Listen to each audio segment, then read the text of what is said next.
सुधीजन सुंदरकांड की सुंदरता के इस क्रम में आज मैं प्रभु श्री राम के द्वारा किए गए समुद्र निग्रह की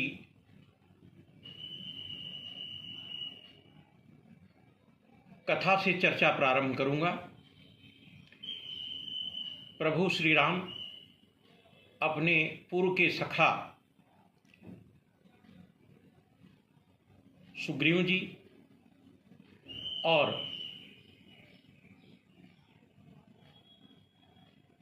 नए रूप में बने हुए सखा विभीषण जी से कहते हैं कि हे कपीश सुग्रीव जी और हे लंकेश विभीषण जी, आप यह हमें उपाय बताएं कि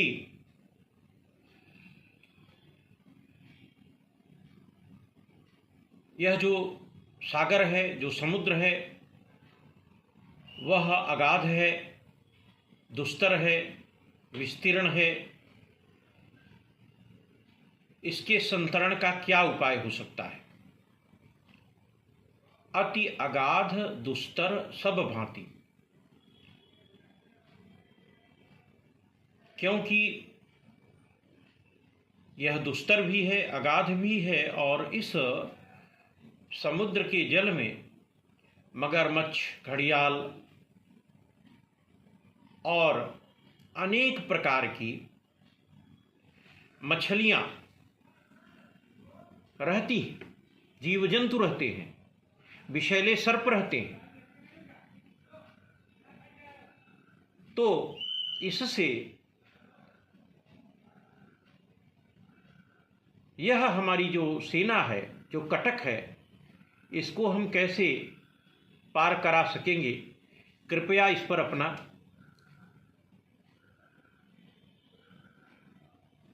परामर्श, अपनी राय मुझे दें।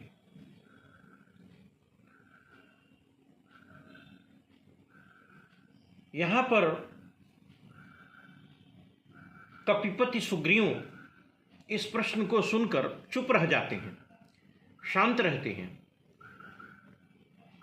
अब प्रश्न यह है कि सुग्रीव जो भगवान के सखा भी हैं, कपिपति भी हैं, सैन्य बल का संचालन भी कर रहे हैं, वह चुप क्यों हो जाते हैं? उसका एक रहस्य यह है कि जब विभीषण जी प्रभु श्री राम के पास आए थे तो उस समय भी प्रभु श्री राम ने सुग्रीव से परामर्श लिया था कि हमें क्या करना चाहिए, और सुग्रीव जी ने यह परामर्श दिया था कि हे प्रभु, आवा मिलन दसानन भाई, इसकी भी प्रकृति तामसिक है, निशाचरी वृत्ति का है, इसे आप दसानन ही समझें और मेरी दृष्टि में तो उचित होगा कि इसे हम लोग बांध दें, बांध करके रखें। किंतु सुग्रीव के उस परामर्श को प्रभु श्री राम ने स्वीकार नहीं किया था, और यही कारण है कि आज जब समुद्र के बांधने की बात प्रभु श्री राम कर रहे हैं तो सुग्रीव चुप हो जाता है कि कदाचित मेरे परामर्श को पुनः श्री राम स्वीकार न करें। सुग्रीव के चुप रहने की स्थिति को देखकर विभीषण जी उत्तर देते हैं। यहाँ पर सुग्रीव के चुप रहने का एक आशय यह भी है कि विभीषण रावण का भाई है, अतः यह जो उपाय देगा उससे हम यह भी आकलित कर पाएंगे कि प्रभु श्री राम के प्रति और रावण के प्रति अभी इसके मन में क्या हाव भाव चल रहा है, हम यह भी अटकल लगा पाएंगे। इसलिए उसने चुप रहना उचित समझा। किंतु लंकेश विभीषण प्रभु श्री राम को परामर्श देते हैं कि हे प्रभु, यह जो सागर है यह आपका कुलगुरु है, आपके कुल का पुरखा है, अतः उचित होगा कि इससे आप सर्वप्रथम विनय कर लें। विनय कर लेने से यदि कार्य सिद्ध हो जाता है तो समुद्र का संतरण बहुत ही आसान होगा, अन्यथा आपके तो बाण करोड़ों समुद्र को सौंप लेने में समर्थ हैं, किंतु सामनीति की दृष्टि से सर्वप्रथम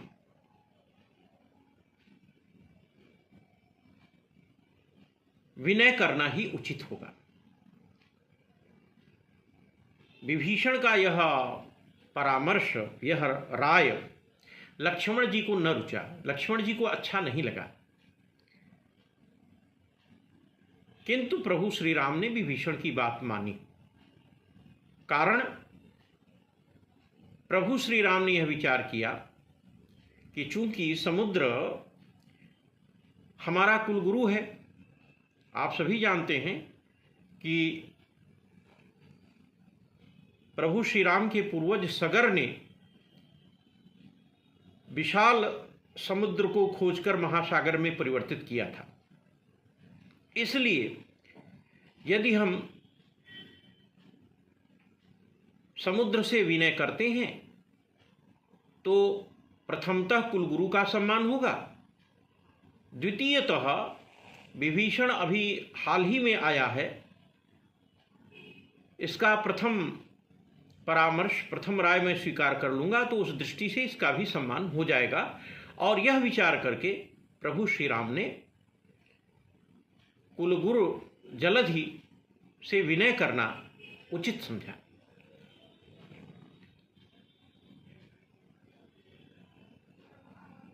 लक्ष्मण जी को यह बात अच्छी नहीं लगी है। क्यों? क्योंकि पुरुषार्थी को इस प्रकार का वचन कहना शोभा नहीं देता। दैव दैव आलसी पुकारा। समुद्र और एक तरफ भाग्य, यह कैसे संभव है? क्या भाग्य के भरोसे बैठ जाने से समुद्र का संतरण हो पाएगा?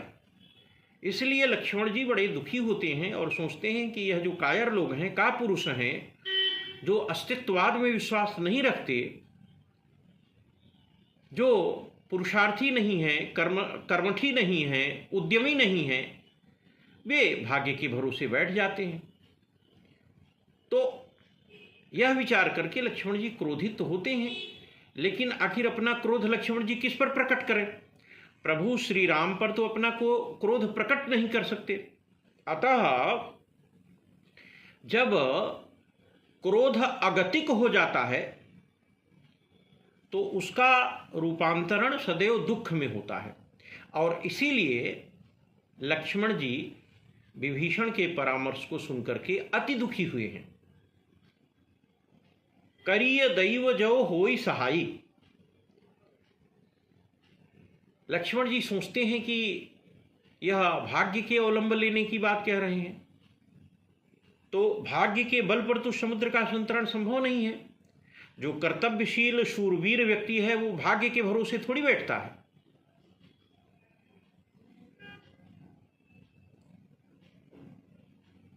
लेकिन प्रभु श्री राम ने नीतिज्ञ होने के नाते विभीषण के परामर्श को स्वीकार किया। उसके मूल 3 कारण थे।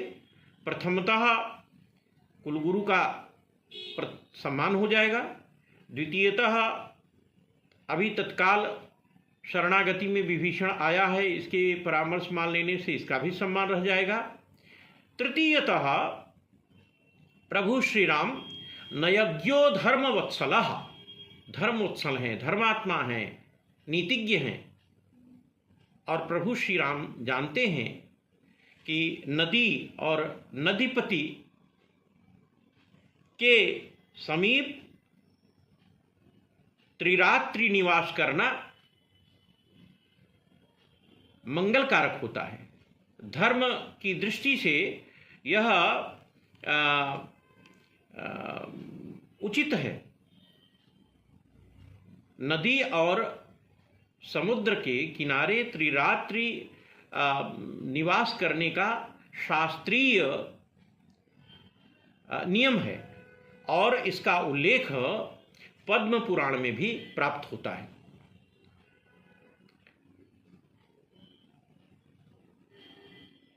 लक्ष्मण जी श्री राम से कहते हैं कि हे प्रभु, कादर मन कहूँ एक अधारा, दैव दैव आलसी पुकारा। यह विभीषण तो भाग्यवाद की बात कर रहा है, देव पुरुषार्थवाद के प्रश्न को छेड़ रहा है, और जो वीर हैं जिनके पराक्रम की लोक प्रतिष्ठा है, वह भाग्य के भरोसे थोड़ी बैठते हैं। वे तो अपने कर्म के बल पर भाग्य को भी परिवर्तित कर देते हैं। लक्ष्मण जी के मनोभाव को समझकर प्रभु श्री राम हंसते हैं, विहंस, ठट्ठा मारकर हंसते हैं। विहंसी शब्द का प्रयोग गोस्वामी तुलसीदास जी ने किया है और कहा कि भाई लक्ष्मण, धीरज रखो, जैसा तुम कह रहे हो मैं वैसा ही करूँगा। सुनत बिहसी बोले रघुवीरा, ऐसे ही करब धरहूँ मन धीरा। हे भाई लक्ष्मण, थोड़ा धैर्य धारण करें, वैसा ही मैं करूँगा जैसा आपका विचार है। इस प्रकार प्रभु श्री राम लक्ष्मण जी को समझाकर सिंधु के समीप में जाते हैं और माथा झुकाकर समुद्र को प्रणाम करते हैं।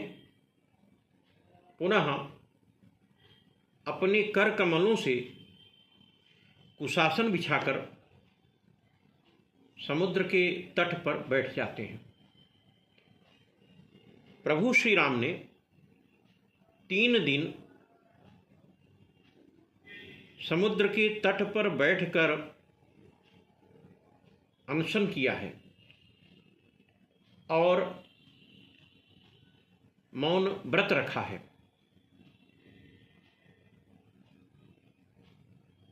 चूंकि समुद्र प्रभु श्री राम के कुलगुरु हैं, अतः उनके समक्ष प्रभु श्री राम निरभिमानिता के साथ आचरण करते हुए अपने हाथ से कुशासन बिछाकर उस पर बैठते हैं। आसन बिछाकर यजन याजन, अनुष्ठान, पूजा पाठ, व्रतादि का आचरण करना शास्त्र में विहित है और गुप्त सार संग्रह में तो आसनों के भेद का भी वर्णन किया गया है। कृष्णाजिने धनम पुत्रा मोक्षः श्री व्याघ्र चर्मणि, कुशासने ज्ञान वृद्धि कंबले चोत्तमा गति, काष्ठासने व्याधि भयम, पाषाणे हानिरेव च, वस्त्रासने वृथा पूजा, धरण्याम निर्धनो भवेत। मैं प्रसंगानुकूल यहाँ इस तथ्य का निरूपण इसीलिए कर रहा हूँ ताकि जो सुधीजन हैं, भक्तजन हैं, वे अच्छे ढंग से शास्त्र विहित पूजन, व्रत और अनुष्ठान का विधान कर सकें। कृष्णाजिन मृगचर्म पर पूजन करने से धन की प्राप्ति होती है, पुत्र पुत्री की प्राप्ति होती है। बाघांबर पर बैठ करके पूजन करने से लक्ष्मी की प्राप्ति होती है, मोक्ष की प्राप्ति होती है। कुशासन पर बैठकर पूजन करने से ज्ञान वृद्धि होती है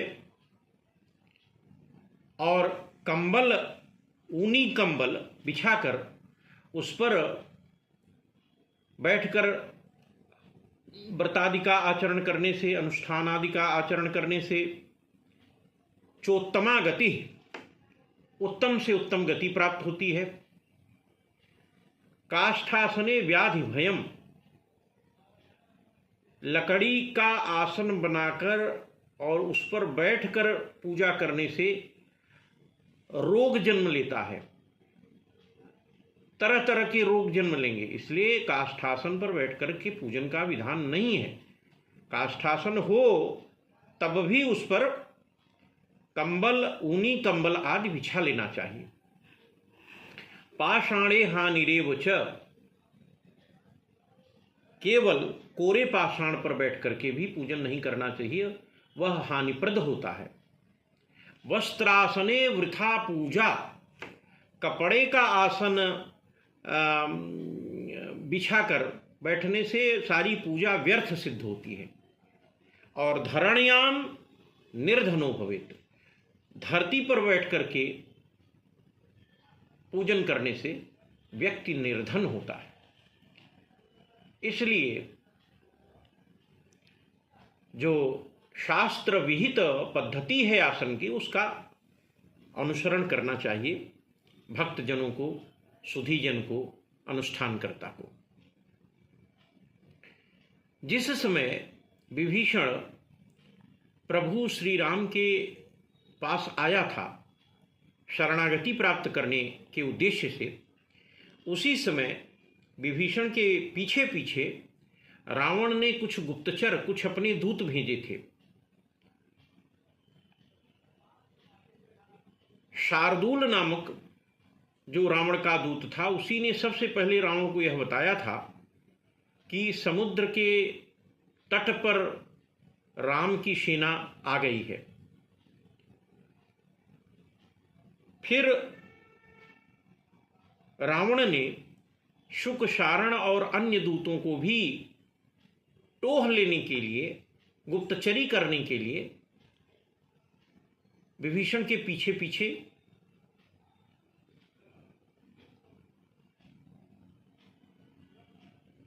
राम की सेना में भेजा था। वस्तुतः रावण ने शुक को इसलिए भेजा था कि वह जाकर के सुग्रीव को फोड़ सके और रावण के पक्ष में कर सके। किंतु कालांतर में विभीषण जी ने इन कपटी दूतों को, जो नकली बंदर का रूप धारण करके वहां रह रहे थे रामदल में, इन्हें विभीषण ने पहचान लिया था। पहचाने जाने पर इनको मारा पीटा गया। श्री राम की दुहाई देने पर फिर इन्हें छोड़ा गया और शुक, शारण को फिर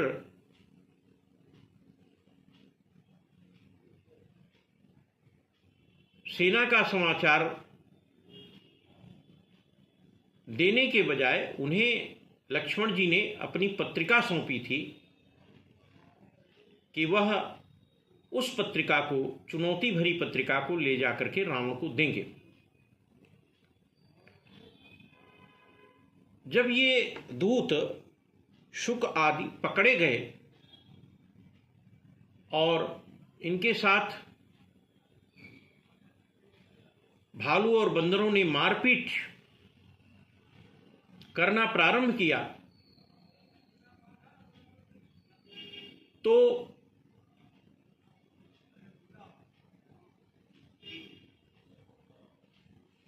यह श्री राम की दुहाई देने लगे। प्रभु श्री राम की जय हो, इस प्रकार का उद्घोष लगाने लगे।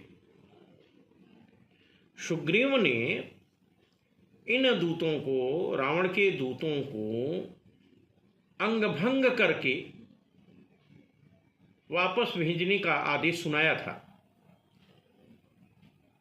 किंतु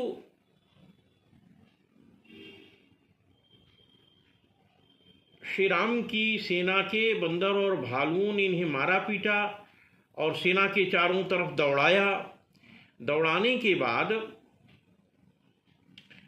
सुग्रीव की राजाज्ञा होने के कारण इन्हें अंग भंग करने के लिए जब दौड़े तब ये राम की दुहाई देने लगे। देखिए, अंग भंग करने का जो आदेश सुग्रीव ने दिया था वह इसीलिए दिया था कि श्री हनुमान जी के साथ भी रावण ने हनुमान जी को अंग भंग करने का ही आदेश दिया था। उसी प्रतिक्रिया में सुग्रीव जी इन राक्षसों, कपटी जो बंदर बने हैं राक्षस गण रावण के दूत, इन्हें अंग भंग करने का हुक्म सुनाते हैं। रावण ने तो हनुमान जी की पूंछ में कपड़े तेल आदि बांध करके जलाने की बात कही थी, किंतु यहाँ जो राक्षस गण हैं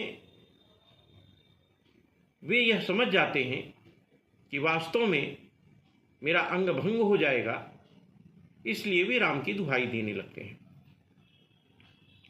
और जो भालू बानर हैं उनके मन में यह विचार है कि रामादल में अंग भंग की परंपरा का श्री गणेश तो लक्ष्मण जी ने कर दिया है।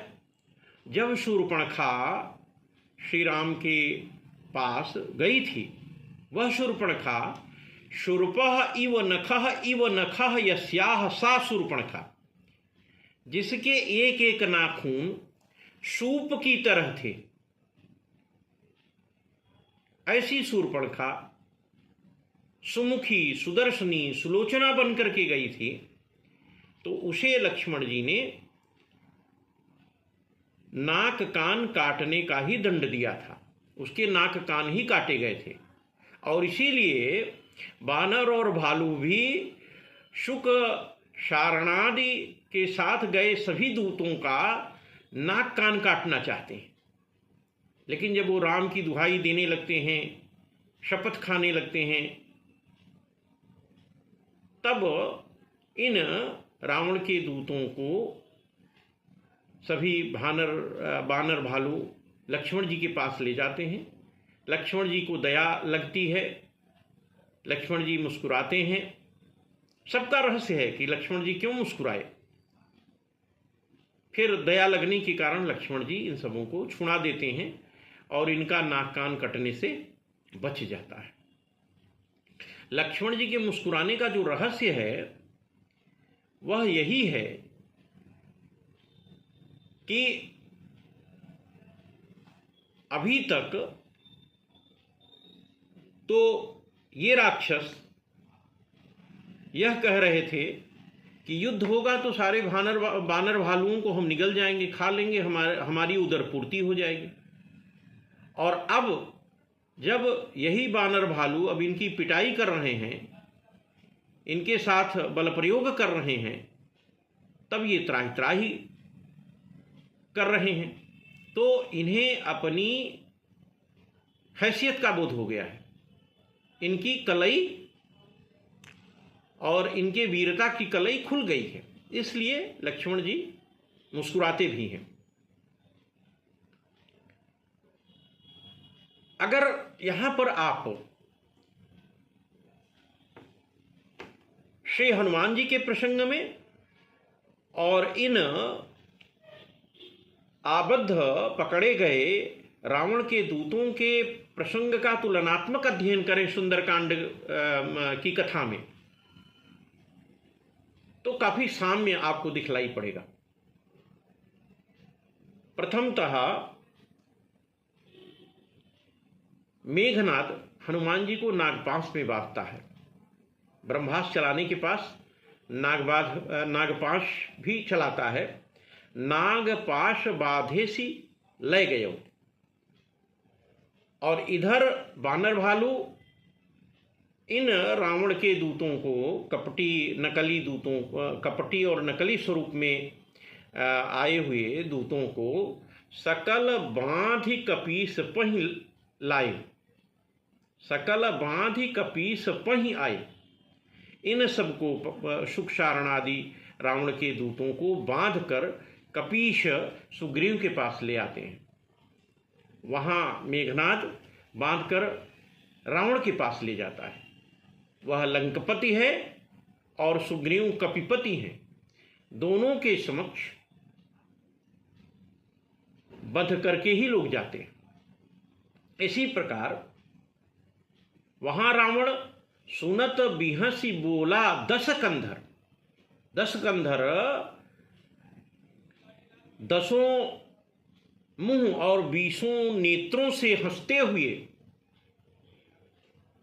अपनी बात रखना प्रारंभ किया है। और इधर कह सुग्रीव सुनहु सब बानर, सुग्रीव जी बानर को निर्देशित कर रहे हैं।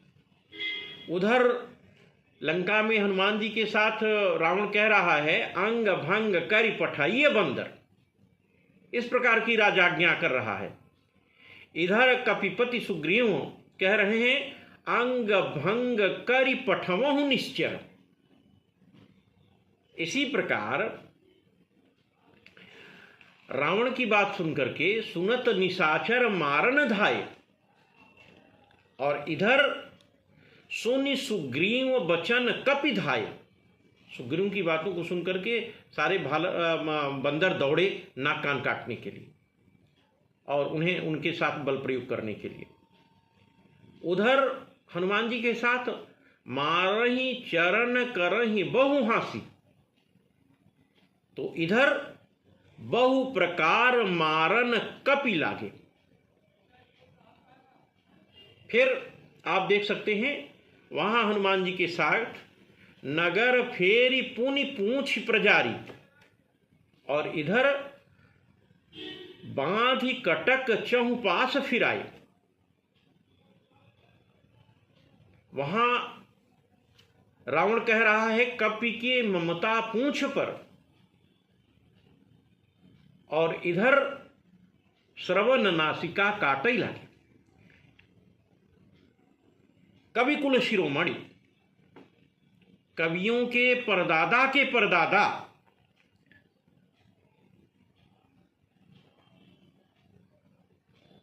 गोस्वामी तुलसीदास जी की लेखन चातुरी बड़ी ही अप्रतिम है, अलौकिक है और विलक्षण है।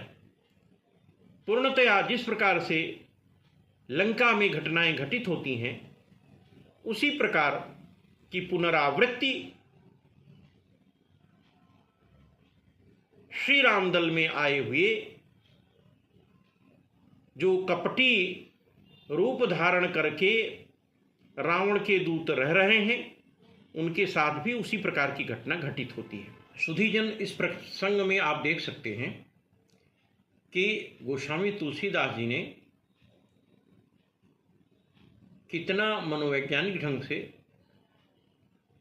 और परा मनोविज्ञान को दृष्टिपथ में रखते हुए सुंदरकांड में इन घटनाओं की सुंदर विवेचना की है।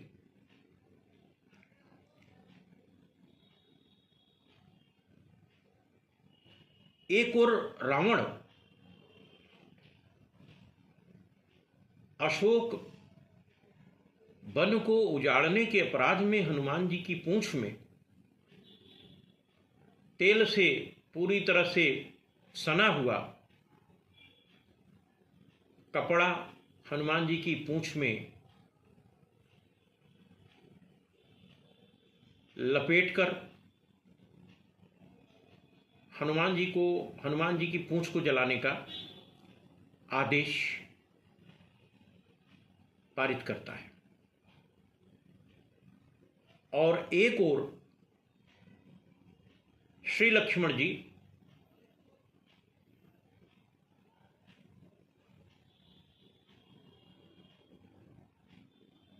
जिन्हें सुग्रीव के निर्देश पर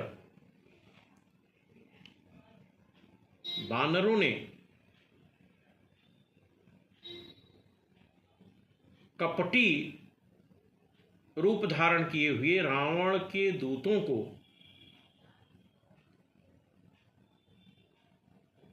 बांधने का निर्देश दिया है,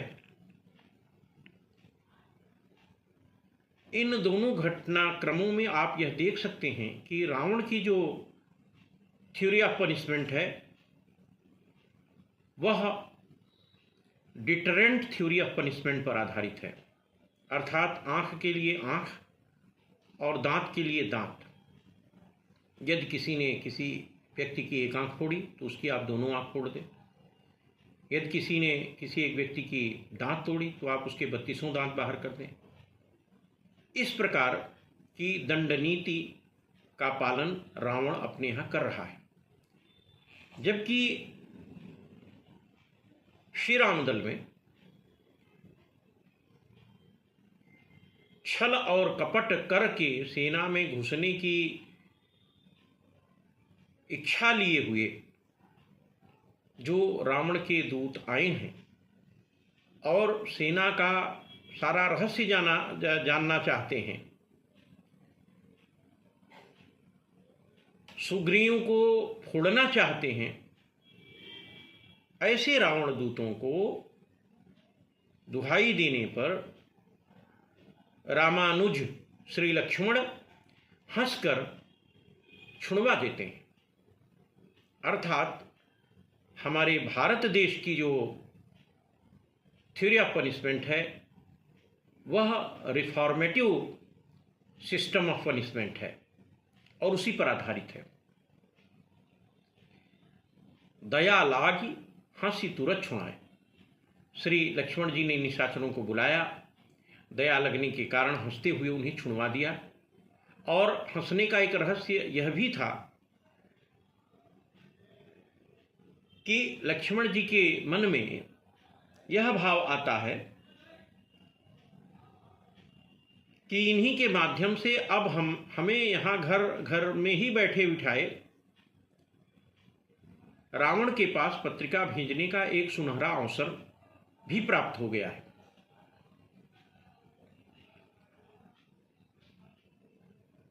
श्री लक्ष्मण जी पत्रिका देते हुए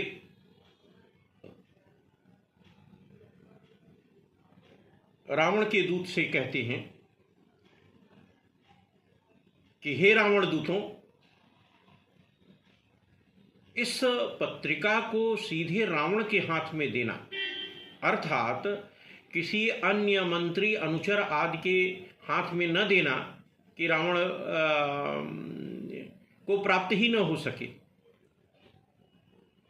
शुक को पत्रिका देते समय लक्ष्मण जी बहुत स्पष्ट रूप में यह निर्दिष्ट करते हैं कि हे शुक, यह पत्रिका रावण के ही हाथ में देना और उसे यह बता देना कि राम के छोटे भाई लक्ष्मण ने चुनौती भरी यह पत्रिका भेजी है। अब पत्रिका की भाषा क्या थी, क्या लिखा होगा, वह आप समझ सकते हैं, किंतु लक्ष्मण जी ने यह भी कहा कि मौखिक रूप से हे रावण दूतों, रावण को जाकर के यह बता देना कि लक्ष्मण जी ने विचार करके आपके लिए एक उदार संदेश भी भेजा है और कहा है कि हे मूर्ख रावण, अभी भी कुछ बिगड़ा नहीं है, वह तत्काल सीता जी को, श्री राम को हस्तगत कर दे, प्रभु श्री राम से माफी मांग ले तो ठीक है, अन्यथा उसको यह बता देना कि अब उसकी मृत्यु निकट आ गई है। कहे वो मुखागर मूढ़ सन मम संदेश उदार,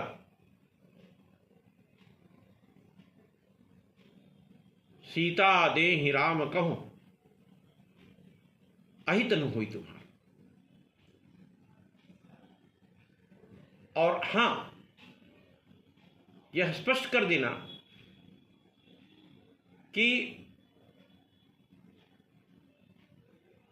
यदि वह ऐसा नहीं कर रहा है तो उसकी मृत्यु बहुत ही सन्निकट है, यह भी मौखिक रूप से जबानी तौर पर मेरी तरफ से कह देना।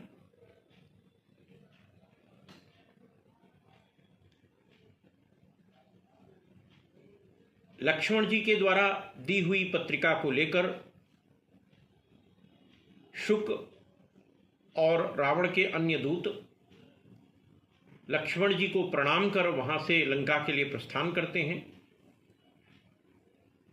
वहां प्रभु श्री राम नहीं है। प्रभु श्री राम तो समुद्र के तट पर बैठे हैं, अनशनन समुद्र से याचना कर रहे हैं। इसलिए जो शेषावतार लक्ष्मण जी हैं वे तो क्रोध के आगार हैं, लेकिन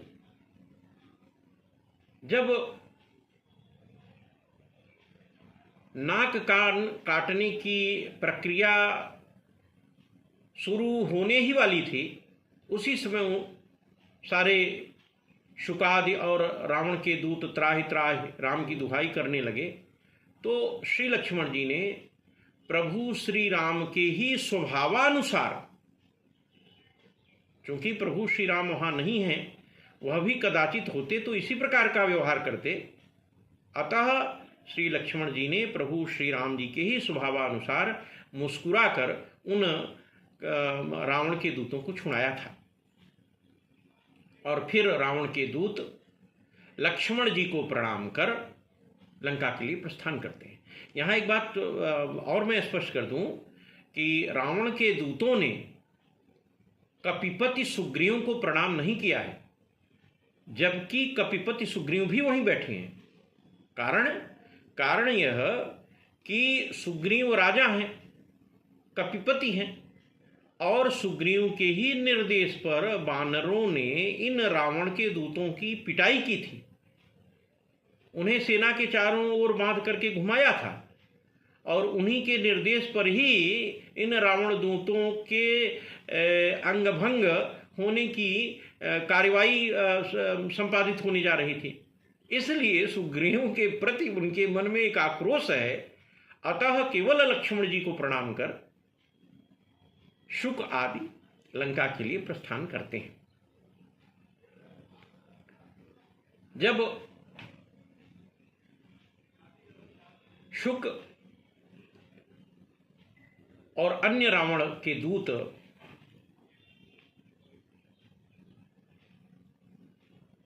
लंका पहुंचते हैं तो उस समय रावण अपने राज सिंहासन पर विराजमान है, सभा में बैठा हुआ है और अपने स्वभावानुसार रावण सर्वप्रथम शुक से उसका कुशल क्षेम पूछता है। शुक के साथ जो घटनाएं हुई हैं उसे शुक हकपकाया हुआ है, परेशान है। शुक इस पर कुछ उत्तर नहीं देता। फिर रावण ने शुक से अनेक प्रश्न किए हैं, प्रश्नों की झड़ियां लगा दी हैं।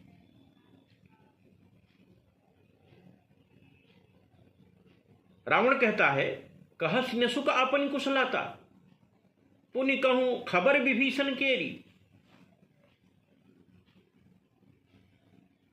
तुम अपना कुशल क्षेम नहीं बता रहे हो शुक, क्या कारण है? अच्छा ये बताओ विभीषण का क्या समाचार है, यह तो बताओ। उसकी तो मृत्यु सन्निकट आ गई है। वह यहां राज्य कर रहा था, ठाट बाट से रह रहा था, उस शठ ने लंका का त्याग कर दिया। वह तो अभागा है और जैसे घून जौ में घुस जाता है और बाद में पिसता है, उसी प्रकार से वह जौ के घुन की तरह पिस जाएगा। इधर दूत चुप हैं, सब रावण को सुन रहे हैं। सभी दूतों की मुखमुद्रा से, उनके हाव भाव से यह लग रहा है कि वे अत्यंत ही घबराए हुए हैं। चकित हैं रावण की बातों को सुनकर के। यहां पर इस कथा प्रसंग में गोस्वामी तुलसीदास जी ने बहुत ही अच्छे ढंग से नाटकीय विरोध, ड्रामेटिक आयरनी को उभारा है, और वह भी बड़ी कुशलता के साथ। रावण कहता है, पुनि कहूं खबर विभीषण केरी। पहला प्रश्न था कहसि न सुख आपन कुशलाता। फिर उन दूतों से कहता है कि पुनि कहूं खबर विभीषण केरी। यह जो खबर शब्द है, मैं यहां स्पष्ट कर दूं भाषा विज्ञान की दृष्टि से, खबर शब्द अरबी भाषा का शब्द है। अखबार नबीश मुगल जमाने में राजदूत के रूप में नियुक्त होते थे। यह जो अखबार शब्द आया है, यह भी उसी से उपजा हुआ शब्द है, जिसे हम लोग आजकल समाचार पत्र कहते हैं। तक कह रहा है पुनि कहूं खबर विभीषण केरी। अरे विभीषण का तो कोई हाल समाचार तुम दे नहीं रहे हो। इस प्रकार से रावण लगातार शुक और अन्य रावण दूतों से, और अन्य जो रावण के दूत हैं जिन्हें रावण ने राम दल की टोह लेने के लिए, उसकी सुरागरसी करने के लिए भेजा था, उनसे लगातार इस प्रकार का प्रश्न कर रहा है। सुधीजन, इस प्रकार रावण के मन में जो एक विक्षोभ, एक अंतर भय व्याप्त है, उसी के कारण वह लगातार दूतों से प्रश्न पर प्रश्न कर रहा है।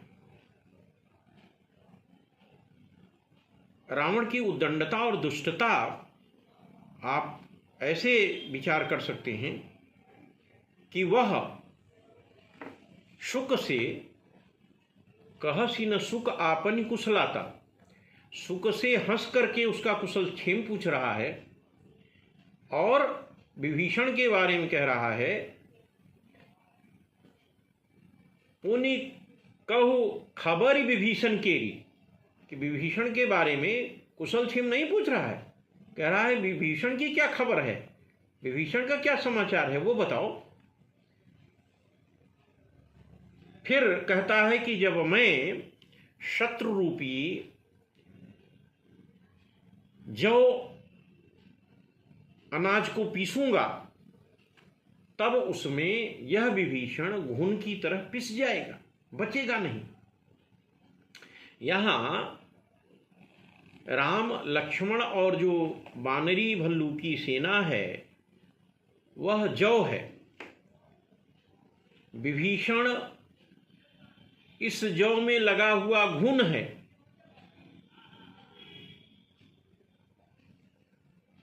रावण का राज्य लंका जात है। रावण और कुंभकर्ण उस जात के दो पाट हैं, तथा जो मेघनाद है वह उस जात की कील है, वह उस जात की वह मुठिया है।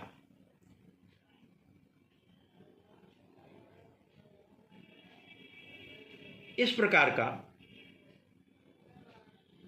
रूपक गोस्वामी जी ने यहां पर चित्रित किया है। इधर शुक और अन्य जो रावण दूत हैं वे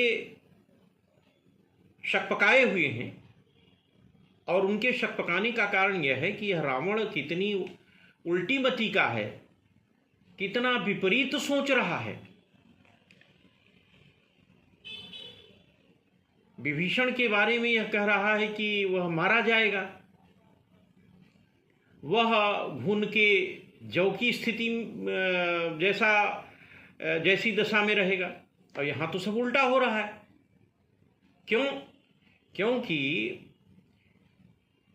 वहाँ पहुँचने के बाद प्रभु श्री राम ने तो विभीषण को राज्य दे दिया है, और चूंकि रामदल में पहुंच गया है तो उसके प्राण भी बचे हैं।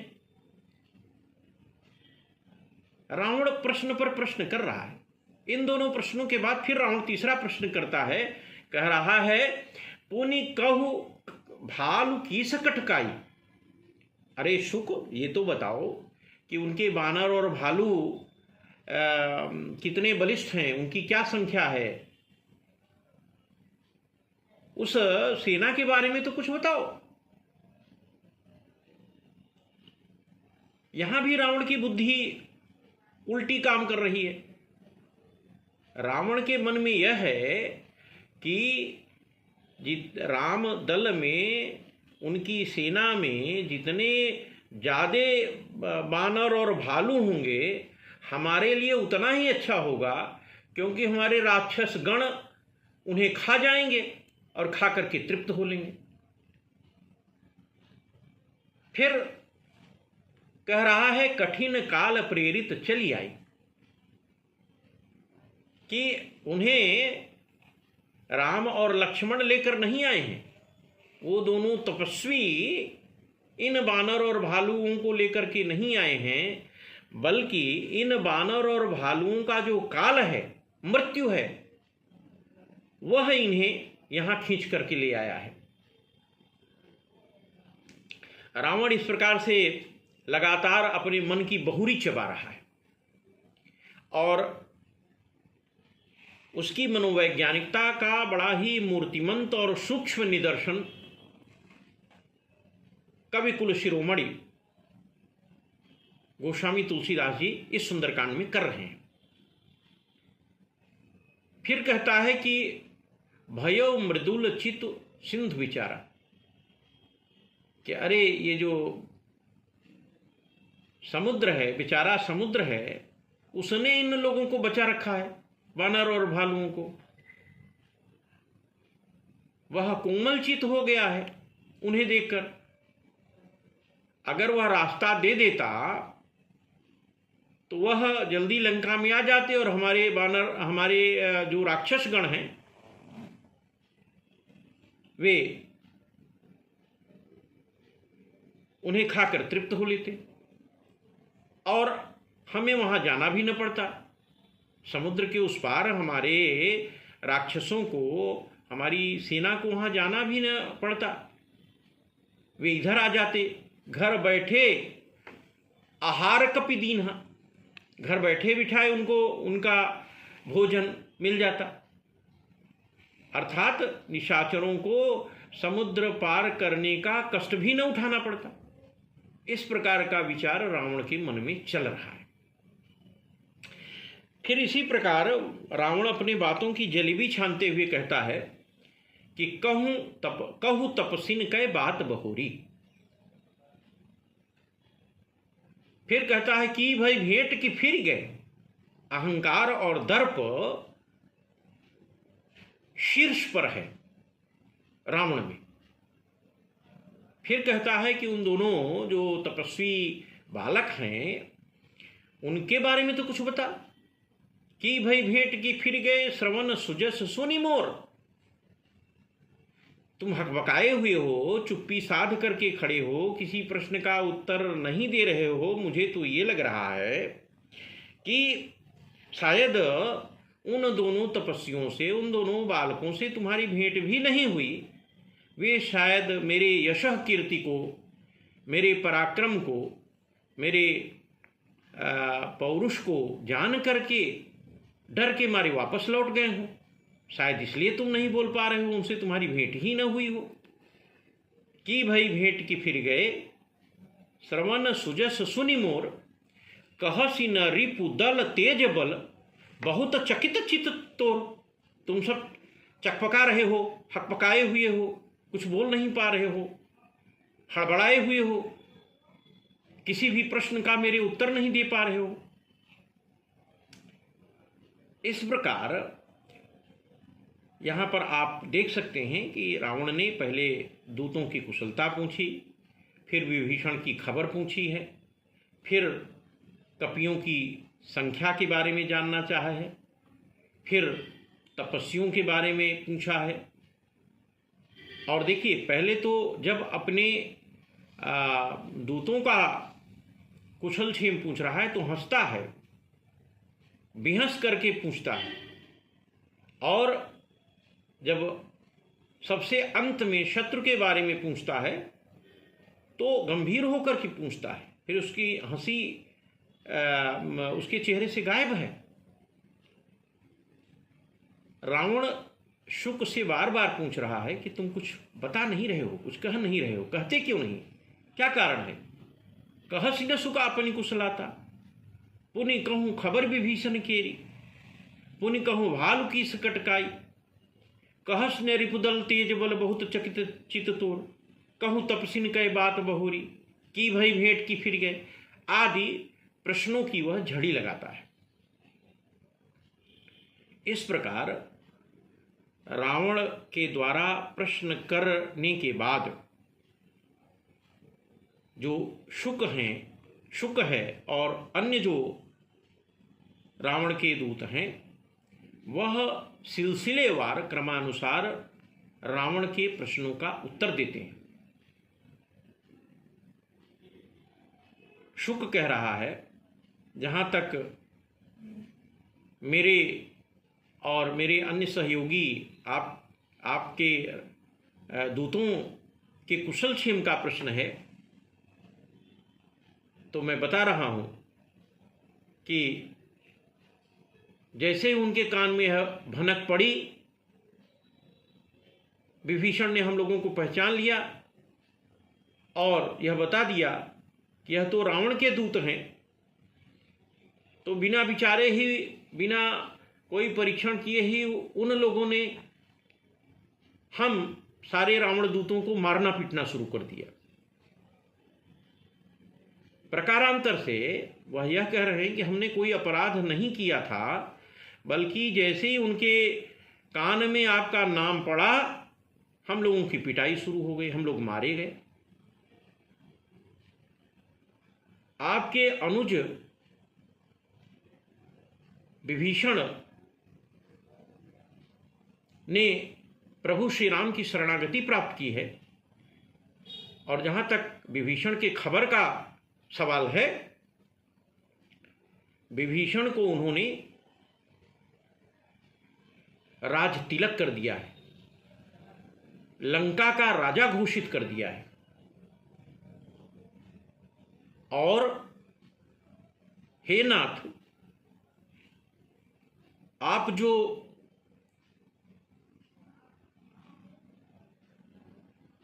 बानर भालुओं की सेना और उनकी निपुणता, उनके बल और पौरुष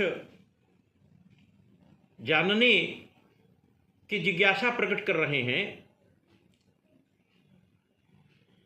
उसके बारे में सिर्फ यह कहना है कि 100 करोड़ मुखों से भी बानर और भालुओं के बल का बखान नहीं किया जा सकता। वह इतने बलशाली हैं। बानर और भालू की सेना का वर्णन करते समय कहता है कि हे नाथ, जो बानर और भालू की सेना है वह विविध वर्णों वाली है, उनका मुख बड़ा भयंकर है, अनेक रंगों के हैं, और जिस बानर ने आपके पुत्र का वध किया है और जिसने लंका को जलाकर राख कर दिया है, वह बंदर तो सबसे कम बलशाली है। जितने भी वहां बंदर हैं उनमें से सबसे कम बलशाली वाला बंदर लंका आया था, जिसने आपके पुत्र का वध किया है और जिसने लंका को छार कर दिया है। वहां जो सेना है वह धारी है, धारी की भी परिभाषा है। ऐसी सेना जो मारने काटने वाली होती है उसे धारी कहते हैं। शुक बता रहा है, रावण के दूत बता रहे हैं रावण को कि नाना बरन भालु कपिधारी विकटानन विशाल भयकारी और जे ही पूर्व दहेव हतेव सुत तोरा सकल कपिन मह ते ही बल थोरा। यहाँ पर राम भक्ति के कारण दूतों ने श्री हनुमान जी के बल को न्यूनतम बताया है, क्योंकि सामरिक दृष्टि से, कूटनीतिक दृष्टि से यह जो शुक और अन्य दूत हैं वह रावण के मनोबल को तोड़ देना चाहते हैं, रावण के मनोबल पर कुठाराघात कर रहे हैं।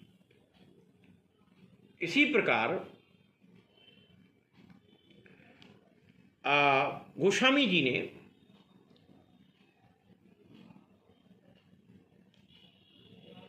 रावण के समक्ष इन दूतों के माध्यम से श्री हनुमान जी और अन्य जो वानर भालू सेना है उनके बल का एक तुलनात्मक स्वरूप प्रस्तुत कराया है।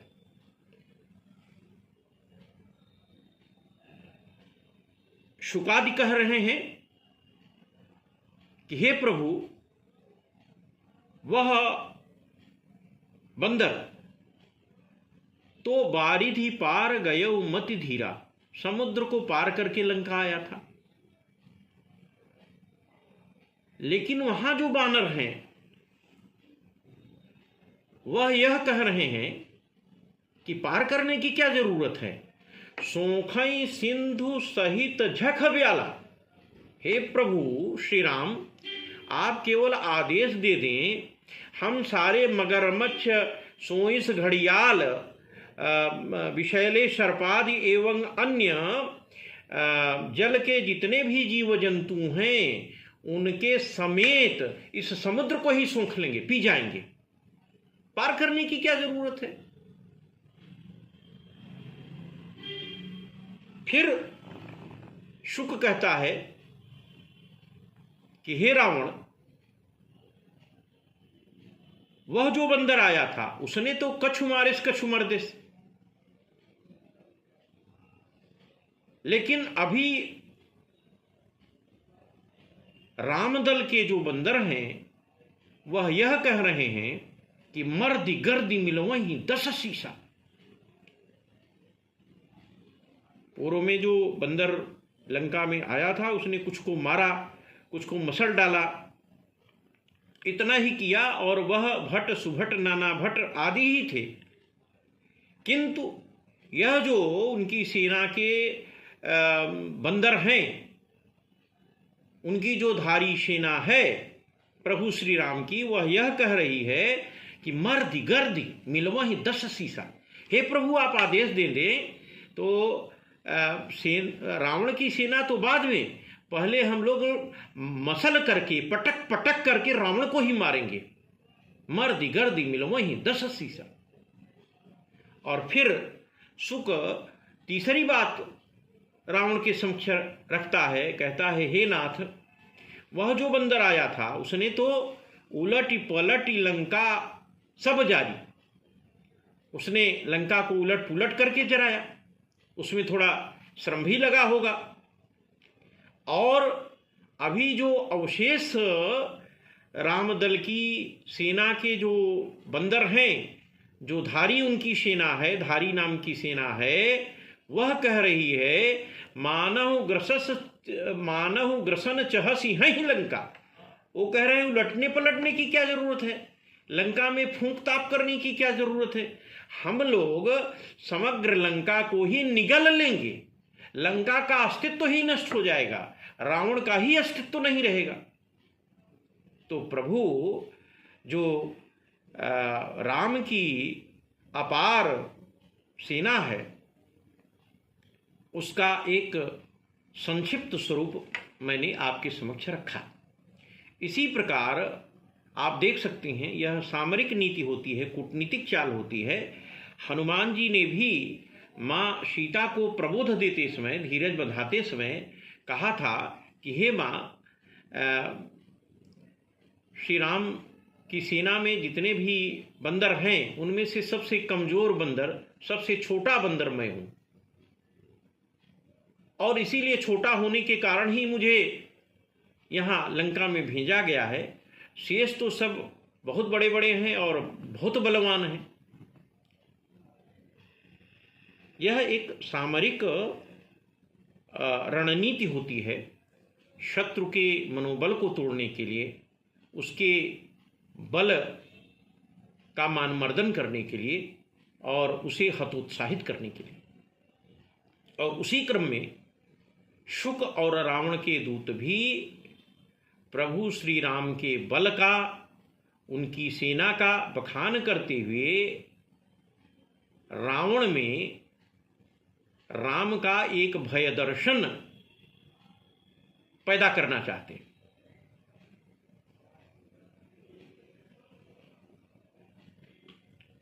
शुक और रावण के अन्य जो दूत हैं, उन्होंने रावण से यहाँ तक कहा है कि हे नाथ, वह जो बंदर लंका में पहले आया था वह तो श्री राम के पास बड़ी ही दीनतापूर्वक हाथ जोड़ करके 24 घंटे चुपचाप उन्हीं के समक्ष उपस्थित रहता है, खड़ा रहता है। और मुझे तो ऐसा लगता है कि मानो वह बंदर सेना में शामिल ही न हो, सेना का अंग ही न हो, वह केवल दूत होने के कारण उसे श्री राम ने यहाँ भेज दिया हो। लेकिन वहाँ जो सेना है वह बहुत ही बलिष्ठ है। इतनी सेना है कि उसकी गणना नहीं की जा सकती। संख्या रहित भट हैं, अमित नाम की सेना है। और इन अमित नाम की सेना में जितने भी बहादुर हैं वे अमित हाथियों के बल के बराबर बलिष्ठ और विशाल हैं। उनमें से कुछ का नाम मैं आपको बता दे रहा हूं। और फिर शुक रावण को कहता है कि हे नाथ, द्विविध मयंद नील नल अंगद गद विकटासी दधिमुख केहरी निषठ शठ जामवंत बल राशि। दूत कहता है कि यह सब बल की राशि हैं, इनमें अमित हाथियों का बल समाया हुआ है। इनके बल को व्यक्त करने में शब्द दारिद्र्य की अनुभूति हो रही है। यह इतने बलवान हैं। ये जो द्विविध और मयंद थे, वस्तुतः यह अश्विनी कुमार के पुत्र थे, बड़े ही दुर्धर्ष और बड़े बलवान थे। इसी प्रकार जो नील था वह अग्निदेव का पुत्र था। नल जी विश्वकर्मा के पुत्र थे। और ये दोनों, नल और नील, ये दोनों विंध्याचल निवासी थे, विंध्याचल के निवासी थे। और यह दोनों 10 करोड़ बानरों के यूथपति थे। दधिमुख जो है वो चंद्रमा का पुत्र था। इसी प्रकार जो केसरी जी हैं वह देवगुरु बृहस्पति के पुत्र हैं, जिनके बेटे श्री हनुमान जी हैं। फिर शुक बताता है कि हे प्रभु, वे उनकी सेना का एक एक बंदर अतुलित बलशाली है और उनकी गणना नहीं की जा सकती, और वह इस त्रैलोक्य को तिनके के बराबर गिनते हैं। तृण समान त्रैलोक ही नहीं। और हे प्रभु, गणना तो संभव ही नहीं थी सेना की, लेकिन मैंने अपने कानों से ऐसा सुना है कि केवल बंदर और बंदर, बानर और बानर केवल 18 पद्म हैं। असमय सुना श्रवण 10 कंधर, पदुम 18 जूथप 15। 18 पद्म तो केवल बंदरों के यूथप हैं। बंदरों की कितनी संख्या है वह तो अनगिनत है। 18 पद्म तो केवल बंदरों के यूथपति हैं।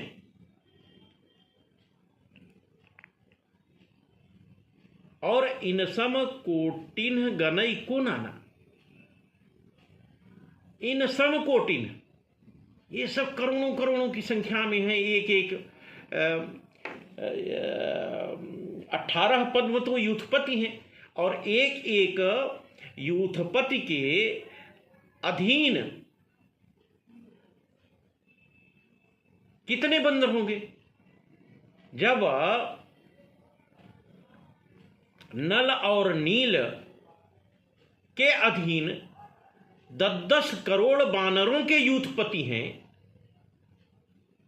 तो आप कल्पना करें कि बंदरों की कितनी संख्या रही होगी। इन सब कोटिन गनई को नाना, अर्थात इनके समान कोटिन हैं, इन कोटिन के समान कोटिन हैं, और फिर न जाने कितने कोटिन हैं। यह शुक कहना चाहता है। इसी क्रम में रावण के प्रश्नों का उत्तर देते हुए शुक यह कह रहा है कि हे नाथ, उनकी अपार अमित सेना की जो गणना करने का प्रयास करे वह मूर्ख है। सो मूर्ख जो करन चह लेखा, वह मूर्ख ही होगा जो श्री राम की सेना के सैनिकों वीरों की गणना करने का दुस्साहस जुटाए। 100 करोड़ का एक यूथ होता है, प्रत्येक यूथ का एक यूथप होता है। इस प्रकार 100 करोड़ एक एक सेनापति के पास कपि हैं, और सेनापतियों की संख्या, यूथपतियों की संख्या 18 पद्म है, गोस्वामी तुलसीदास जी के रामचरित मानस के अनुसार। पद्म 18 जूथप बंदर। मानस मर्मज्ञ बंदन पाठक ने यह कहा है कि वस्तुतः यह जो रावण दूत हैं यह मार खाए हुए हैं, सकपकाए हुए हैं, इसलिए यह बोलते समय हतप्रभ होने के कारण सही आंकड़ा नहीं प्रस्तुत कर पा रहे हैं, 18 पद्म ही कह रहे हैं, जबकि वस्तुतः जो संख्या थी पद्म 18 जूथप बंदर। 18 पद्म तो यूथपति थे, और एक एक यूथपति के अधीन 100 करोड़ बंदर थे। तो बंदन पाठक का यह कहना है कि पद्म की जगह 18 महापद्म सेनानी थे रामदल में, किंतु हड़बड़ाहट में शुक के मुख से 18 महापद्म की जगह 18 पद्म ही निकला। एक बात मैं और इंगित कर दूं कि श्री हनुमान नाटक में और अग्निवेश रामायण पर अगर दृष्टिपात किया जाए तो इन दोनों रामायणों में वस्तुतः इन वानरों की जो संख्या है वह 18 महापद्म ही चित्रित की गई है। पुनः शुक रावण से यह निवेदन करता है कि हे नाथ, इस 18 महापद्म बंदरों में से अगर किसी एक बंदर की बात की जाए तो अकेला कोई इकलौता बंदर भी इस त्रैलोक्य को तिनके की समान समझता है। वह अकेले ही इस त्रैलोक्य को तिनके की भांति जीत लेने में समर्थ है, और एक भी वानर उसमें से ऐसा नहीं है जो न तुम्हें जीते रन माही। 18 महापद्म बंदरों की सेना को आप लेकर क्या करेंगे? उसमें रहने वाला कोई भी एक बंदर रण में आपको क्षण भर में जीत लेने में समर्थ है। नाथ कटक मह सो कपि नाही, जो न तुम्हें जीते रण माही। ऐसा कोई बंदर है ही नहीं है जो प्रभु अकेले ही आपको जीतने में समर्थ न हो। इस प्रकार शुक के मुख से गोस्वामी जी ने रावण के सभी प्रश्नों का उत्तर दिलवाया है। अगर इनका एक तुलनात्मक स्वरूप देखना चाहें तो आप यूं देख सकते हैं कि जहां पर प्रथम प्रश्न रावण यह कह करके पूछता है, कहस ने सुख आपन कुशलाता, उस पर शुक ने उत्तर दिया है, कपिन बांधी दीन्हे दुख नाना। कुशलता की क्या बात आप कर रहे हैं? कपिन बांधी दीन्हे दुख नाना। जैसे ही उन्होंने सुना कि रावण के आदमी हैं, शायद नाम न सुनते तो हम लोग बच जाते, नाम सुनते ही हम लोगों की पिटाई हुई, बांध करके मारा गया हम लोगों को। दूसरा प्रश्न किया, पुनि कह खबर विभीषण के। शुक बताता है, जाता ही राम तिलकते ही सारा, कि प्रभु श्री राम ने समुद्र का नीर मंगाकर उन्हें राज तिलक कर दिया है और उन्हें लंकेश घोषित कर दिया है। यह विभीषण के बारे में खबर है। जो तीसरा प्रश्न रावण ने किया था, पुनि कहु भालु कीस कटकाई, उसके बारे में शुक कहता है, पूछे हूँ नाथ राम कटकाई। उसका मैंने संक्षेप में वर्णन कर दिया। फिर रावण कहता है, भयो मृदुल चित सिंधु विचारा, समुद्र कोमलचित हो गया है। उसके बारे में शुक उत्तर देता है कि सोखई सिंधु सहित झख व्याला, उनके वीर बांकुरे तो झख व्याला मगर मच्छ सर्पादि मत्स्यादि के साथ पूरे समुद्र को सूखने की सामर्थ्य रखते हैं। तो इसमें सागर की कौन सी दया है, कौन सी कृपा है? सागर क्या कोमलचित होगा? चौथा प्रश्न रावण ने किया था, कहु तपसिन कै बात बहोरी।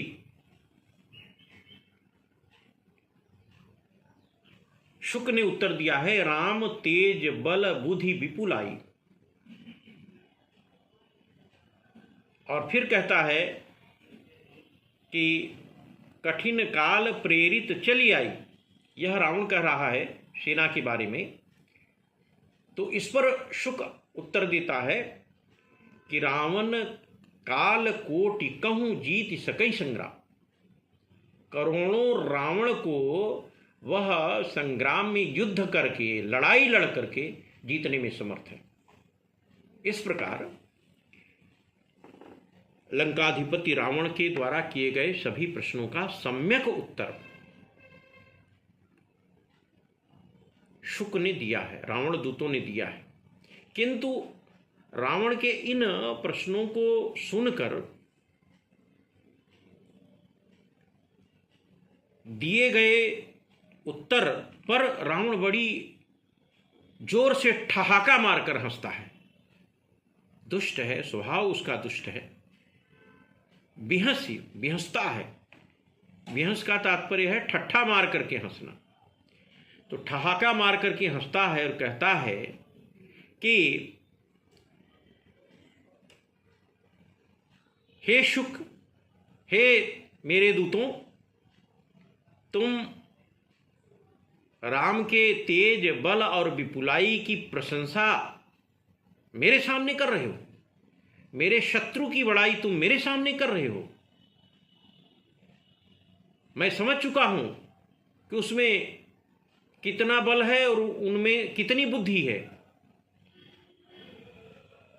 अरे मूर्ख, तुम मेरे सामने मेरे शत्रु की झूठी बड़ाई करने में लगा है। वह समुद्र के किनारे बैठ करके समुद्र से विनती कर रहा है। उसकी बुद्धि तो मैंने समझ ली। विभीषण जैसा डरपोक मंत्री की वह सलाह मान रहा है। ऐसे व्यक्ति को संसार में कहीं विजय और विभूति मिलती है? इस प्रकार रावण के अपमानजनक वचनों को सुनकर शुक क्रोधित हो जाता है और उसी समय वह रामानुज श्री लक्ष्मण जी के द्वारा दी गई, हस्तगत कराई गई पत्रिका को निर्देशानुरूप निकालकर रावण के हाथ में पकड़ाता है और कहता है कि हे नाथ, यह लक्ष्मण ने, उनके छोटे भाई लक्ष्मण ने यह पत्रिका भेजी है, चिट्ठी भेजी है। अब इसे पढ़कर आप अपना थोड़ा कलेजा ठंडा कर लीजिए। रावण दुष्ट है, वह हंसता है और लक्ष्मण जी के द्वारा भेजे गए उस पाती को, पत्रिका को बाएं हाथ से पकड़ता है। बिहसी बाम कर लीन्ही रावण, और फिर मंत्री को बुलाकर, सचिव को बुलाकर उसे पढ़वाता है और पढ़वाकर सुनता है। सुधी जन, जिस समय रावण दूत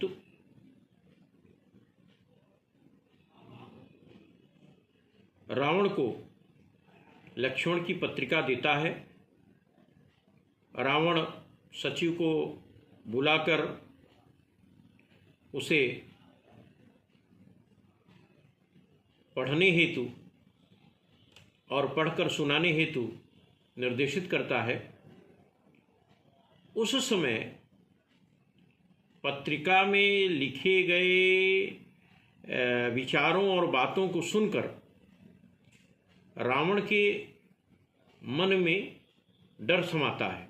रावण भयभीत होता है, किंतु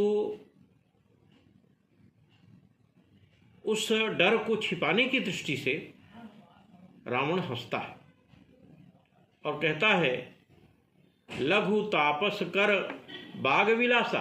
अरे वो जो छोटा तपस्वी है वह हंसी मजाक की बात कर रहा है, वाग विलास कर रहा है। ऐसा बोल करके वह सभा में बैठे लोगों को धोखा दे रहा है। इसी प्रसंग में रावण कुल 4 बार हंसा है। बिहसी दशानन पूछी बाता, सुनत बचन बिहसा 10 सीसा। तीसरी बार बिहसी बाम कर लीन्ही रावण, चिट्ठी लेते समय। और चौथी बार सुनत सभय मन मुख मुस्काई। पत्र में लिखित बातों को सुन रहा है, उर में उसके भय व्याप्त हो रहा है, किंतु उस भय का बाह्य प्रकटन न हो, अतः उसको छिपाते हुए वह मुस्कुराता है। यह सब खल के लक्षण हैं। इस प्रकार शुक ने रावण को अनेक प्रकार से समझाने का प्रयास किया है, और जब वह यह कहता है कि हे नाथ,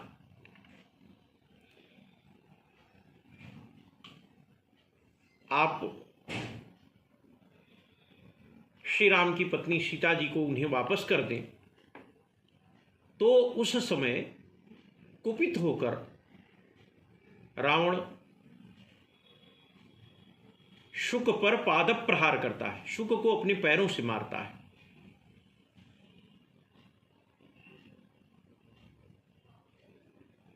जनक सुता रघुनाथ ही दीजे, इतना कहा मोर प्रभु कीजे, जब ते ही कहा दीन वैदेही, चरण प्रहार कीन शठते। दुष्ट रावण ने उसको पैरों से मारा है। फिर शुक चूंकि उसी के मंत्रिमंडल में मंत्री था और विवेकी मंत्री था, दूत बन करके वह रामदल में सुग्रीव को फोड़ने के लिए भेजा गया था, तो कितना विवेकी रहा होगा। फिर वह शुक रावण को प्रणाम करता है और प्रणाम करके वहीं से राम के पास चला जाता है, और प्रभु श्री राम की कृपा से वह फिर पूर्व मुनि स्वरूप को प्राप्त करते हुए अपने आश्रम को चला जाता है। शुक राक्षस क्यों हुआ, पुनः मुनि रूप में क्यों परिवर्तित हुआ, इसकी भी लंबी कथा है, किंतु समयाभाव को देखते हुए अब उस कथा को यहाँ पर प्रस्तुत करना मैं प्रासंगिक नहीं समझ रहा हूँ। इधर जो समुद्र है वह जड़ है, उसके तट पर प्रभु श्री राम विनय कर रहे हैं। 3 दिन बीत गए हैं, वह विनय नहीं सुन रहा है, अनुरोध को स्वीकार नहीं कर रहा है। तब श्री राम कुपित होते हैं और क्रोधित होकर श्री लक्ष्मण से कहते हैं कि हे लक्ष्मण, मेरे धनुष बाण ले आओ, क्योंकि नीति कहती है कि बिना भय के प्रीति नहीं होती। मैं इस समुद्र के ऊपर अग्निबाण का प्रहार करके, प्रक्षेपण करके इसको सूंख देता हूं। वस्तुतः जो जड़ प्राणी है, हठी है, वे विनय से प्रीति नहीं करते, अपितु वे भय के कारण प्रीति करते हैं। इसी प्रसंग में आप देख सकते हैं कि समुद्र ने पहले प्रभु श्री राम के विनय को नहीं स्वीकार किया, उनके अनुरोध की अवज्ञा की है। उसके आचरण से ही प्रभु श्री राम के मन में क्रोध उत्पन्न हो रहा है, और यही समुद्र कालांतर में प्रभु श्री राम की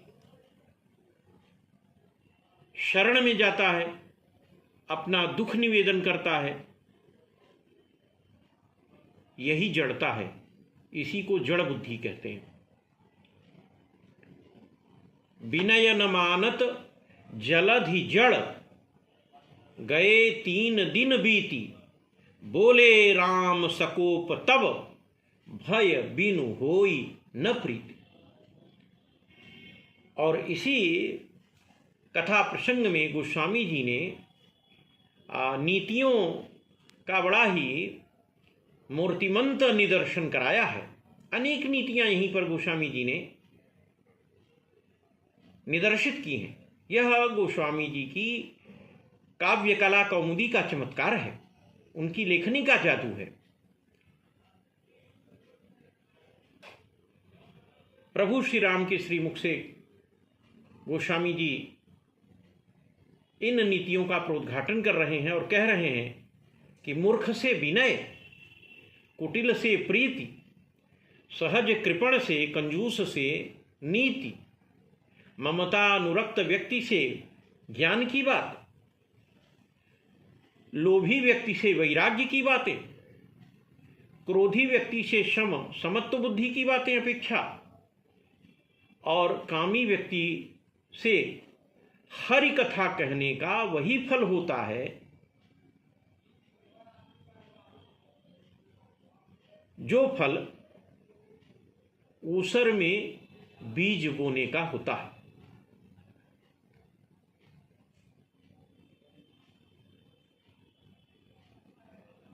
यहां पर इस नीति कथन में गोस्वामी जी ने कृपण और लोभी दो शब्दों का प्रयोग किया है, और मोटे तौर पर हम लोग उसके भावार्थ को लेते हुए एक ही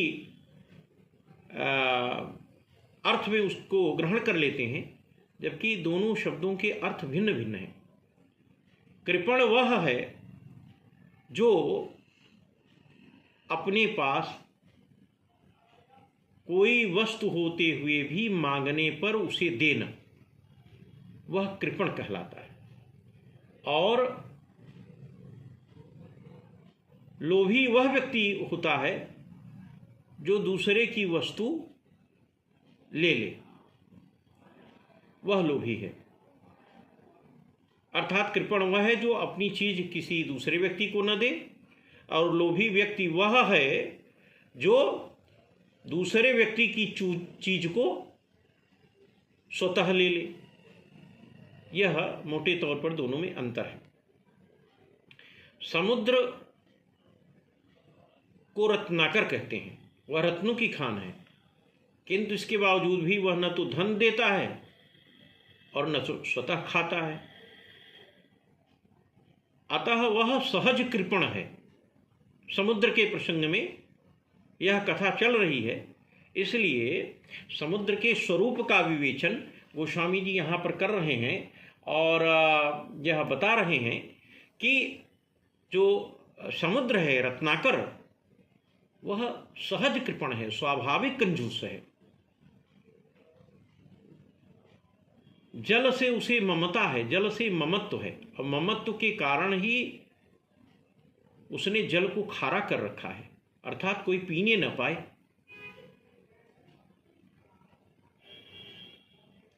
लोभी भी है, इसीलिए अगाध है, कितनी भी नदियों का जल उसमें आ जाए उसका पेट कभी नहीं भरता। क्रोधी भी है, प्रलय में क्रोध करता है, सुनामी आ जाती है, ज्वार भाटा उठ जाता है, नदियों का पति है, नदीपति है, नदीपति है, इसलिए वह कामी भी है। ये सातों अवगुण समुद्र में आप देख सकते हैं, और इसी के कारण प्रभु श्री राम समुद्र के आचरण से कुपित होकर लक्ष्मण जी से धनुष और बाण मंगवाते हैं, और उन्होंने धनुष पर बाण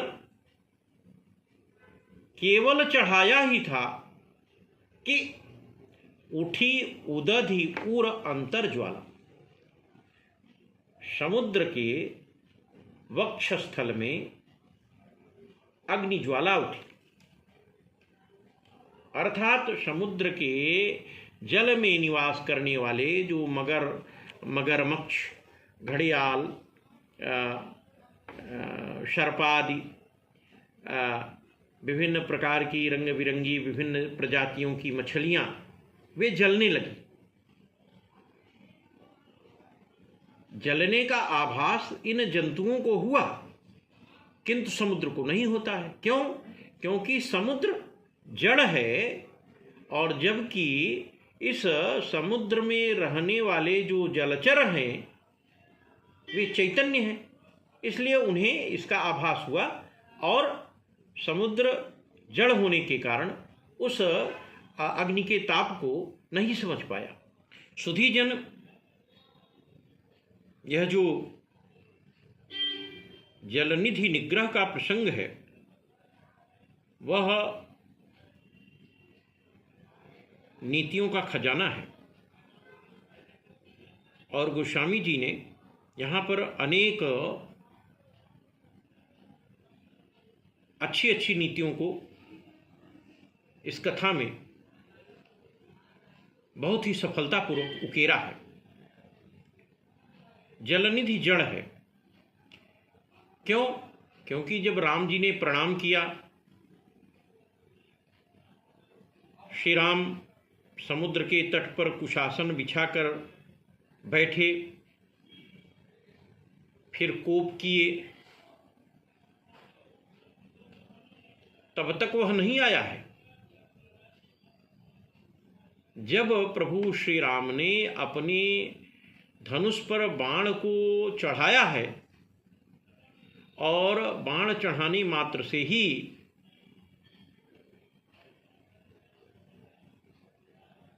जो समुद्र के जल में जलचर थे वे जलने लगे, तब उसे यह लगा कि मेरे आश्रित जो जलचर हैं, जीव जंतु हैं, यह तो मर जाएंगे और अग्निबाण अगर श्री राम ने छोड़ दिया तो मैं तो सूख लिया जाऊंगा। ऐसी स्थिति में वह कनक थार भरी मणिगण नाना, स्वर्ण थाल में वैदुर्य विद्रुम हीरे जवाहरात आदि मणियों को भर करके भेंट स्वरूप लाकर प्रभु श्री राम के समक्ष खड़ा होता है और प्रणाम करता है।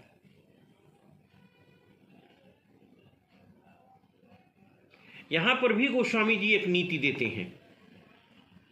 नीति यह देते हैं कि तेने इतना कृत्य करने के बाद तब वह प्रभु श्री राम जी के पास उपस्थित हुआ है, यह उसकी जड़त्व बुद्धि का ही परिचायक है।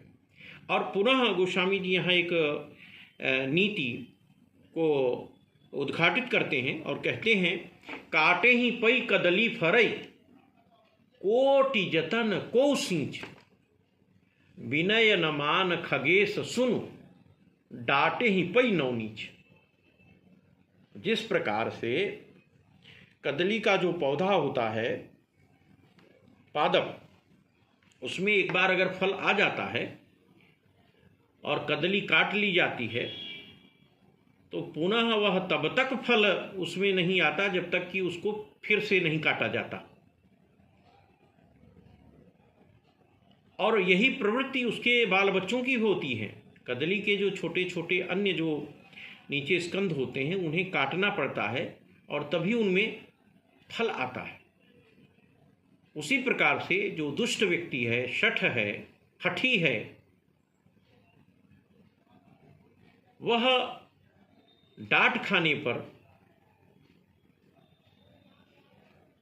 अभय के वशीभूत होकर के ही आपकी बात सुनता है। इस प्रकार इस कथा प्रसंग में समुद्र भयभीत होकर प्रभु श्री राम के चरण पकड़ लेता है और कहता है, क्षमहु नाथ सब अवगुण मेरे। हे प्रभु, आप मेरे सारे अवगुणों को क्षमा कर दें। क्यों क्षमा कर दें? फिर याचना कर रहा है, कह रहा है दैन्य भाव से कि आकाश, पवन, अग्नि, जल और पृथ्वी, इन सबों की जो करनी है वह जड़ है। और फिर आगे समुद्र कहता है कि प्रभु, इन पंच महाभूतों की रचना तो आपने की है और आपने ही सबको जड़ बना दिया है, तो इसमें मेरा बहुत विशेष दोष नहीं है। क्यों? अग्नि सबको जलाता है। अग्नि यह विचार नहीं करता कि कौन विद्वान है, कौन मूर्ख है, कौन धनपति है, कौन निर्धन है। उसका काम है जलाना, जड़ बुद्धि है, वो सबको जला देगा। इसी प्रकार जल सबको डुबो देता है। जल में आप अंदर चले जाएं तो वह यह विचार नहीं करेगा कि नहीं, यह भला मानुष है, इसकी रक्षा करनी चाहिए, या यह दुष्ट व्यक्ति है, इसको डुबो देना चाहिए। बिना यह विचार किए वो सबको डुबो देता है। इसी प्रकार से जो पृथ्वी है वह पापात्मा पुण्यात्मा का बिना विचार किए सबके लिए गंधवती है, समान भाव से। आकाश बिना किसी विचार के ही सबको अवकाश देता है। इसी प्रकार पवन बिना किसी विचार के, अच्छे बुरे का विचार किए हुए, सबको समान रूप से स्पर्श करता है। क्यों? क्योंकि ये जड़ हैं, पंच महाभूत जड़ हैं, और इन पंच महाभूतों की रचना हे प्रभु आपने ही तो की है। मुझे आपने जड़ बनाया है तो मैं क्या करूं? देखिए, चूंकि दुष्ट है, जलनिधि का स्वभाव दुष्ट है, जड़ है, तो अपनी जड़ता का अभी भी त्याग नहीं कर रहा है, भयवशात आया है, और अभी तक उसने उपाय का कोई बिंदु नहीं बताया, और कहता है कि प्रभु हम तो जड़ हैं और करो सो बेग जो तुम्हें सुहाई। हे प्रभु, अब आपको इसके आगे जो अच्छा लगे वैसा आप करिए। श्री राम जी के पूछने पर समुद्र कोई उन्हें मार्ग नहीं बताता, लेकिन फिर श्री रामचंद्र जी कहते हैं कि नहीं, समुद्र अब उपाय तो तुम्हें ही बताना होगा, कोई सुगम मार्ग बताओ जिससे हमारी सेना समुद्र का संतरण कर सके। ऐसी स्थिति में फिर समुद्र कहता है कि हे प्रभु, आपकी सेना में यह नल और नील, इन दोनों व्यक्तियों को बचपन में ही यह वरदान मिला था कि जिन पहाड़ों का, पत्थरों का यह स्पर्श करके जल में उसे डाल देंगे तो वह पत्थर, पहाड़ जल में डूबेगा नहीं, अपितु तैरता रहेगा। इसकी कथा यह है कि नल और नील बचपन में ऋषियों के यहाँ जाकर उनके जो शालिग्राम होते थे उनको उठा लेते थे और जल में फेंक देते थे। क्रीडावश, लीलावश शालिग्राम को उठाते थे और जल में फेंक देते थे और उसमें आनंद का अनुभव करते थे। तो उस ऋषि ने इन दोनों बालकों को श्राप कहें या आशीर्वाद, अब हम तो आशीर्वाद ही कहेंगे इस प्रसंग में, उस ऋषि ने यह आशीर्वाद दिया कि हे नल नील, तुम दोनों जिस पत्थर को या जिस पहाड़ को तोड़कर, पकड़कर, उठाकर जल में फेंक दोगे तो वह अब कभी जल में डूबेगा नहीं, बल्कि जल के ऊपर तैरता रहेगा। इस प्रकार का आशीर्वाद, वरदान इन्हें बचपन में प्राप्त हुआ है। इन्हें भी स्मरण नहीं होगा। प्रभु चूंकि अब आपने मुझसे उपाय बताने के लिए कहा है, इसलिए यह रहस्य केवल मैं ही जानता हूं और उस रहस्य को मैं आपके सामने रख रहा हूं।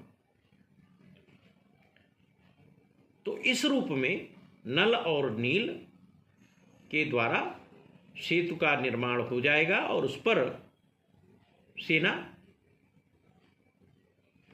उस पार चली जाएगी। पुनश्च जितने जलचर हैं, मैं भी सहयोग करूंगा इस पुल में और सेना के संतरण में। जितने जलचर हैं वो ये ऊपर आ जाएंगे और उनके ऊपर सवार होकर के ये भालू और बंदर इस पार से उस पार हो जाएंगे। लेकिन हे प्रभु, यह जो बाण आपने धनुष पर चढ़ा रखा है। तो इस विषय में मैं यह आपसे अनुरोध करूंगा, निवेदन करूंगा कि जो उत्तर तटवासी आभीर खल हैं वे बहुत मुझे पीड़ा देते रहते हैं, बहुत कष्ट दिया है। और आपका जो संकल्प है निश्चरहीन करहूँ मही, उस दृष्टि से प्रभु इस बाण को आप उनके ऊपर चला दें।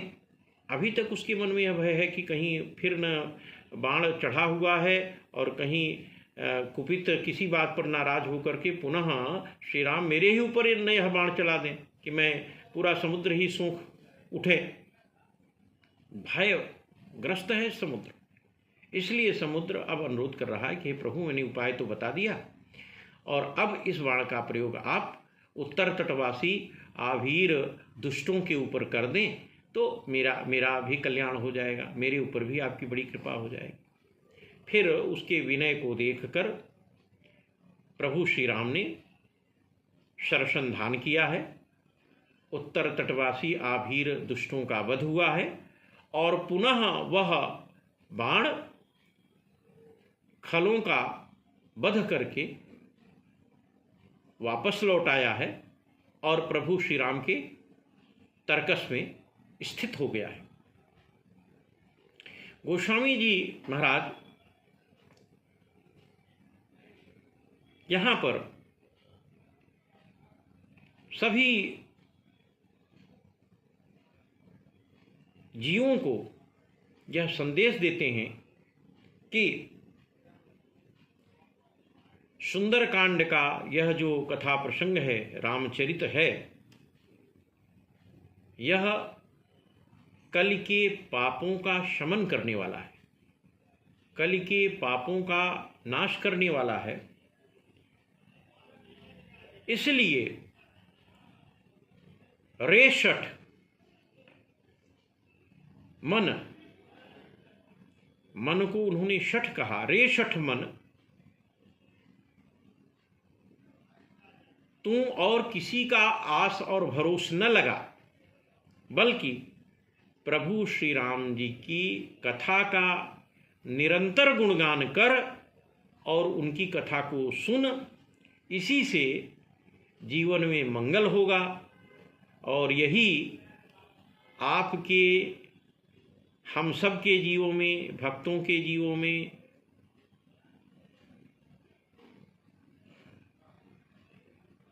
सुंदरकांड को अवतरित भी करेगा। और तत्पश्चात वह समुद्र अपने घर वापस लौट जाता है और इस प्रकार की फलश्रुति देते हुए हनुमान जी सुंदरकांड की समाप्ति करते हैं। निज भवन गवन्यो सिंधु श्री रघुपति यह मत भायऊ, यह चरित कलिमल हर जथामति दास तुलसी गायऊ। सुख भवन संशय समन दमन विषाद रघुपति गुण गना, तजी सकल आस भरोस गावहीं सुनहि संतत शठ मना। सकल सुमंगलदायक रघुनायक गुणगान, सादर सुनहि ते तरहि नर सिंधु बिना जल जान। इस कथा का श्रवण करने से जो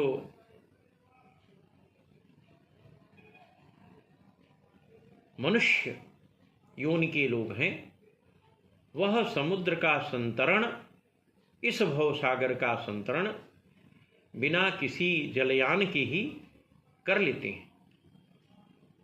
और यह जो जलयान का रहस्य है वह प्रभु श्री राम की जो कथा है, कहाँ ही सुना ही जिगावहीं, जो कहते हैं सुनते हैं और गाते हैं। तो यह कथा ही जलयान के रूप में हम जीवों को इस भवसागर से पार कराने में सक्षम है। यह सुंदरकांड की फलश्रुति है, सुंदरकांड की चारुता है और यह सुंदरकांड का सौष्ठव है। आज इस वीडियो में मैंने सुंदरकांड